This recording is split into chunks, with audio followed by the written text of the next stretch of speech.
അപ്പൊ ഞാൻ പറഞ്ഞു വന്നത് നമ്മുടെ സാറാമ്മ ടീച്ചറും മാർട്ടിൻ സാറും തമ്മില് എടാ വേണ്ടടാ നീ വെറുതെ ഈ അപവാദം പറയാണ്ട്. അല്ലടാ ഞാൻ കണ്ടതാ ഇന്ന് രാവിലെ വരാന്തേ വെച്ച്.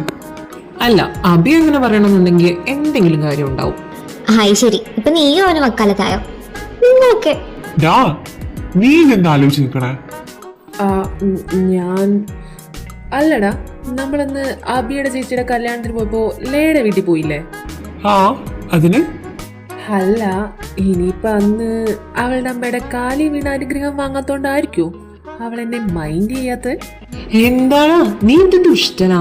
അവൾ നിന്റെ അടുത്ത് ഇഷ്ടാന്ന് പറയാത്തോണ്ട് നീ അവളുടെ അമ്മയ്ക്കൊക്കെ വിളിക്കാന്ന് പറഞ്ഞു കഴിഞ്ഞാൽ എന്ത് മോശാടാ. നീ ഇത്രത്തോളം അധപതിച്ചോ?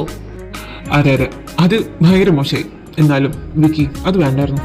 ഒന്നുമില്ലേലും അവർ നമുക്കന്ന് നാരങ്ങ വെള്ളം കലക്കി തന്നില്ലടാ. അതെങ്കിലും ആലോചിക്കണ്ടടാ.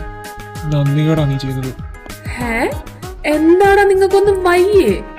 എടാ നീ തന്നെ ഒന്ന് ആലോചിച്ച് നോക്ക്. ഇക്കാര്യം ലയ എങ്ങാനും പറഞ്ഞ അവക്ക് സഹിക്കാൻ പറ്റുമോ? എടാ എന്താടാ നിങ്ങളൊക്കെ ഈ പറഞ്ഞു വരുന്നേ? എന്നാലും നീ ചെയ്തത് മോശമായി. എടാ ഞാൻ അങ്ങനെ ചെയ്യൂ? ഒന്നുമില്ലല്ലോ, അതെന്റെ ഭാവി അമ്മായിയമ്മയല്ലേ. ഞാൻ കാര്യമായിട്ട് പറഞ്ഞതാ കാലി വീണ അനുഗ്രഹം മേടിക്കുന്ന കാര്യം. എന്റെ പൊന്നു വെക്കി, നീ ഒന്ന് ചുമ്മാ വരുന്നേ, അവന്മാരെ നിന്നെ. എടാ നീയൊക്കെ ഇപ്പൊ തന്നെ എന്റെ നെജത്ത് കയറി ഇരുന്ന് മദ്ദളം കൊട്ടണം കേട്ടോ.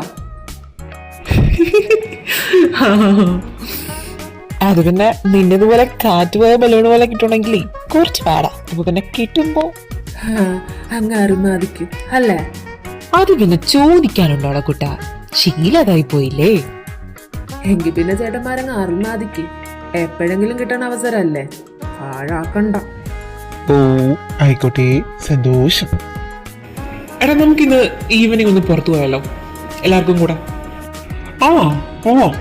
ആർക്കും ബുദ്ധിമുട്ടൊന്നുമില്ലല്ലോ? ഓക്കെ അല്ലേ? ആ ഞാനൊക്കെ. ഞങ്ങൾ നോക്കിയാ എങ്കിൽ ശരി, ഇന്ന് ഈവനിങ് ഫിക്സ്. അല്ല ലയം വരുവോ? മിണ്ടാണ്ടിരിക്കും, അവള് വരുന്നു.